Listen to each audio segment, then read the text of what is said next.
اسلام آباد high court نے justice Tariq Mahmood Jahangiri کو ڈگری تنازع کیس میں جج کے عہدے کے لیے نااہل قرار دے دیا۔ عدالت نے طارق جہانگیری کی بطور جج تعیناتی غیر قانونی قرار دے دی۔ طارق محمود جہانگیری کو بطور جج ڈی نوٹیفائی کرنے کا حکم بھی دے دیا۔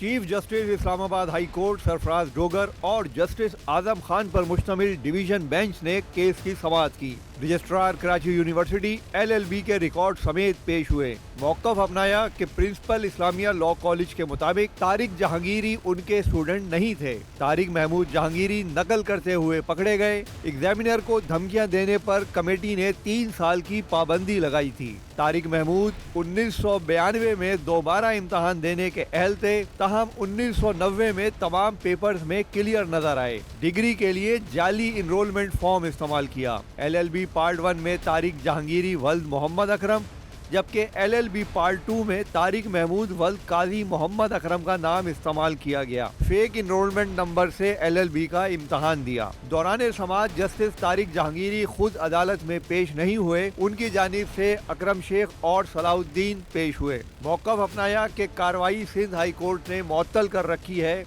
آرٹیکل 10A کے تحت شفاف ٹرائل حق ہے۔ درخواست گزار میاں داؤد نے کہا کہ جسٹس طارق جہانگیری عدالت میں جھوٹی قسم اٹھا کر چلے گئے۔ میں قرآن پر حلف اٹھا کر کہتا ہوں کہ جسٹس جہانگیری کی ڈگری بوگس ہے۔ ججز نے دلائل مکمل ہونے پر فیصلہ کچھ دیر کے لیے محفوظ کیا تھا۔ کچھ دیر بعد عدالت نے محفوظ فیصلہ سنا کر جسٹس جہانگیری کو نااہل قرار دے دیا۔ مختصر فیصلے کے مطابق طارق جہانگیری بطور جج تعیناتی کے وقت LLB کی درست ڈگری نہیں رکھتے تھے۔ طارق جہانگیری کی بطور جج تعیناتی غیر قانونی تھی۔ فیصلے کی کاپی وزارت قانون کو بھیجنے کا حکم بھی دیا گیا۔